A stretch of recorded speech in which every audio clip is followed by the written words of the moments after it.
जय श्री राम। इस बार सब कुशल बोलने का मन भी नहीं कर रहा। मंडल कमेटी आपको दिन में 3 बार कपड़े बदलते देखने की आदी है, पर आप 2 दिन तक एक ही ड्रेस पहने रहे, ऊपर से जैकेट भी हरी। इससे कार्यकर्ताओं में भारी निराशा फैल गई। मंडल कमेटी की बैठक में बोलते हुए सरदार जंडैल सिंह ने कहा, पार्टी का आफतकाल चल रहा है, इसीलिए आगे से सभी बैठ के आफतकालीन ही हुआ करेंगे।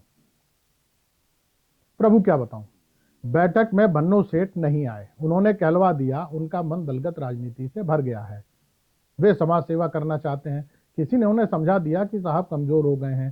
शाह साहब भी 2 दिन से भगवा की जगह शांति वाला सफेद दुपट्टा गले में लटकाए घूम रहे हैं। इससे उनके मन में ईडी और सीबीआई का डर जाता रहा। लच्छू सेठ ने खबर भिजवा दी है कि पहले यह सुनिश्चित किया जाए कि गठबंधन सरकार के बाद उनके सट्टे का फल किसी सहयोगी दल वाले को नहीं दिया जाएगा, तभी वे बैठक में आएंगे। तमाम कार्यकर्ता इस बात से भी परेशान हैं कि पहले वे ठाकुर अजगर सिंह के ठेके पर रोज शाम शक्कर पीते थे, फिर दीनदयाल उपाध्याय और श्यामा प्रसाद मुखर्जी के बताए रास्ते पर चलकर घर पहुंचकर तान कर सो जाते थे। अब कहीं उन्हें नीतीश कुमार और चंद्रबाबू नायडू के बताए रास्ते पर न चलना पड़े। कहीं बीच में इन दोनों ने सरकार से समर्थन वापस ले लिया तो मुफ्त की शराब मिलना भी बंद हो जाएगी।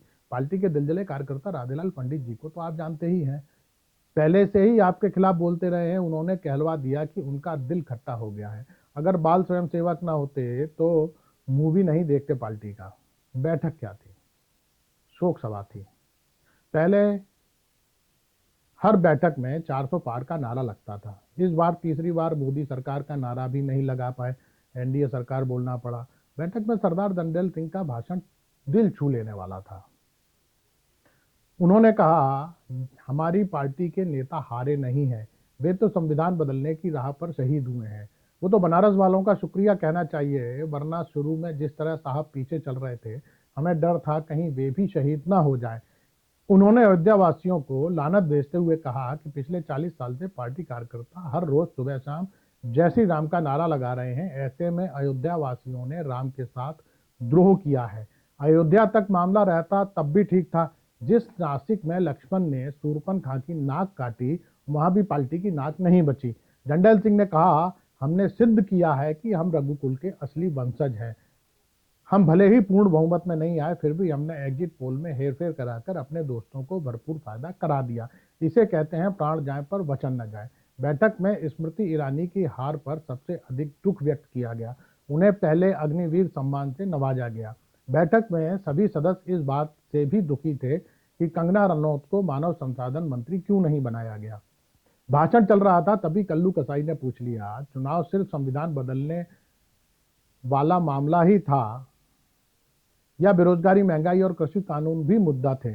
इस पर हस्तक्षेप करते हुए ठाकुर अजगर सिंह ने कहा, देखो यह भी विरोधियों की चाल है, हमें उलझा दिया संविधान और आरक्षण के मामले में। साहब इसे लेकर लगातार सफाई देते रहे, फिर उलझा दिया मंगलसूत्र और भैंस में। दूसरी तरफ बेरोजगारी और महंगाई को मुद्दा बना दिया। जब महंगाई और बेरोजगारी पर देशवासी पहले कुछ नहीं बोल रहे थे, तो पार्टी को लगा चुनाव के समय भी चुप रहेंगे। राजनीति बुद्धि का खेल है, तुम ठहरे पहलवान। इस पर कल्लू बिफर गया। उसने अजगर सिंह को नीचे पटक दिया, कहने लगा, अब गठबंधन की सरकार है, तुम लोगों की दादागिरी नहीं चलेगी। तुम लोगों को क्या लगता है पहलवानों के पास बुद्धि नहीं होती?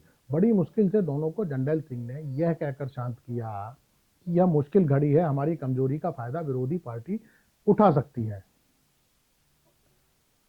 बाकी एक बार फिर शपथ लेने के लिए आपको बधाई। पार्टी वाले दुखी हैं कि अब आप रात 8 बजे टीवी पर आकर अपनी मर्जी से भाइयों बहनों नहीं बोल पाओगे।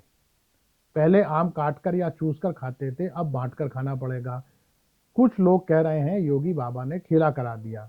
अब यह बड़े नेताओं के बीच का मामला है, इससे निपटना आप हमसे बेहतर जानते हैं। हम ठहरे छोटे कार्यकर्ता।